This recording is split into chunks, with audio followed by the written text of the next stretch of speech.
All right, this is Marcus. This is Kai, And Michael. and you're watching Evolution TV.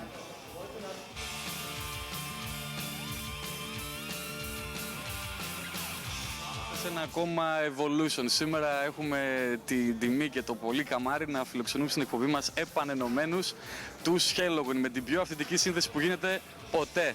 Hello guys and welcome to Greece again. How are you? How are you? Okay. I'm fine.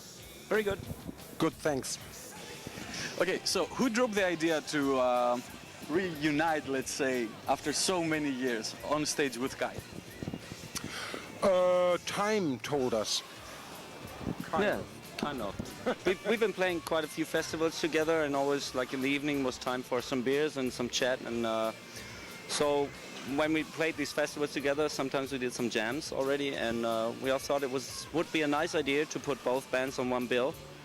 And therefore, now this time we have a pretty much the same schedule with the release plan of the album. And well, it was just a few phone calls, and here we are. A few phone calls for about a year or something. He never calls back. That's not true. How's it going so far, Michael? I'm fine. That's good. Okay, guys, let's turn back time and go to your first release, Helloween. Which are your memories from your first recordings?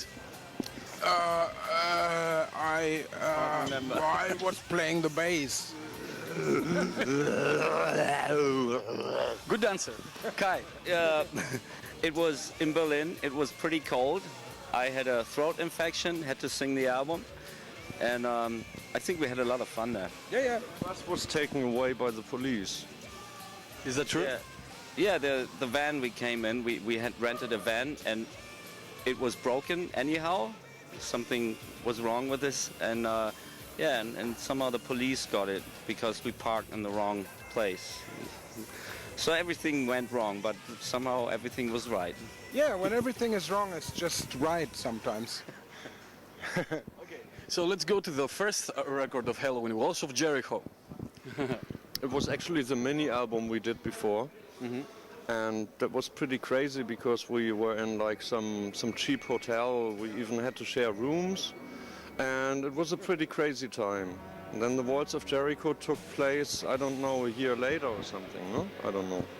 Whatever. Walls of Jericho, we didn't have much time, but it was like very nice early time of the year with good weather. Sun was already shining. Yeah, and it was some pretty crazy time with drinking and crazy guys from Berlin that wouldn't talk to us when we went to some disco or whatever. Because the people in Berlin are kind of, well, critical when strangers come to town. So it took a few months.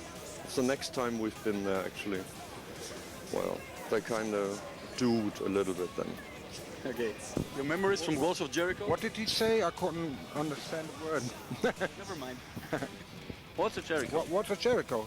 That was nice. Yes, it was. Like it too?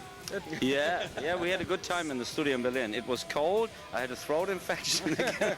And I was playing the bass. Again. And I guess the van was broken. So we had to take a cab. And that was expensive. We couldn't afford it at this time. Then we called up the record producer to bring some and money.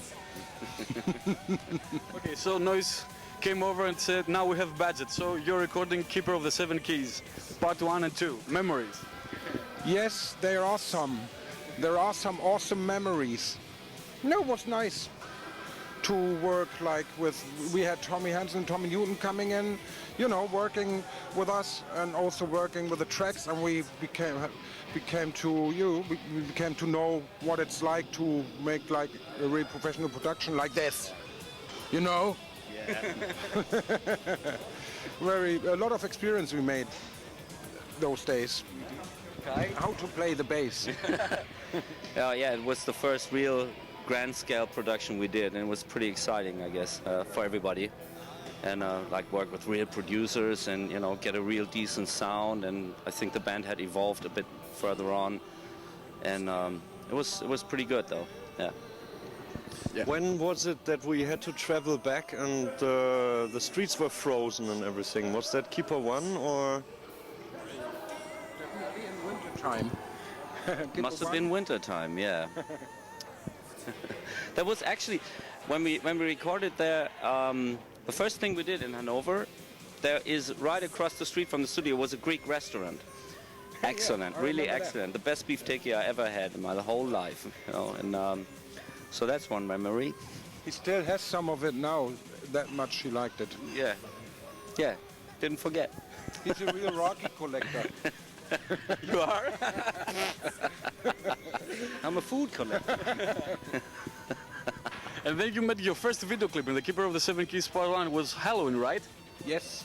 Cold, and he had a throat infection, but he didn't have to sing, and it was somewhere in the woods of Bavaria near Munich, and it was just fucking cold, yeah. Yeah, you can see, as you can realize, the Helloween career so far has been very, very cold. Yeah.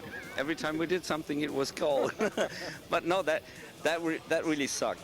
First of all, we absolutely didn't really like the cut version of the song. So that was one thing. It was just like, it was pretty much impossible to cut a song of 40 minutes up to like 4 minutes and still have it making sense. It was kind of, I don't know, it was really strange for us. But then we said, no, well, nevertheless. if But they I want look it- great in that video. Oh yeah, you look fantastic. And it was cold, yeah. And then we had all these freaks around coming like around from the Klaus Nomi and Frankenstein and Yeah. all those characters. When they were so expensive, so they wouldn't appear more than like 5 minutes, so we had to cut the song. So let's go to Keeper of the Seven Keys Part 2. I don't remember anything. I just recorded everything at night, and over the day I was asleep. Yeah. Do you remember anything? Oh yeah, I was playing the bass, it was cold, and no, it was like the Keeper One was succeeded quite great, and then we were touring a lot, like constantly. The very first North American tour we've been doing back there, and then we were like, you know, really together with the band, and then going back to the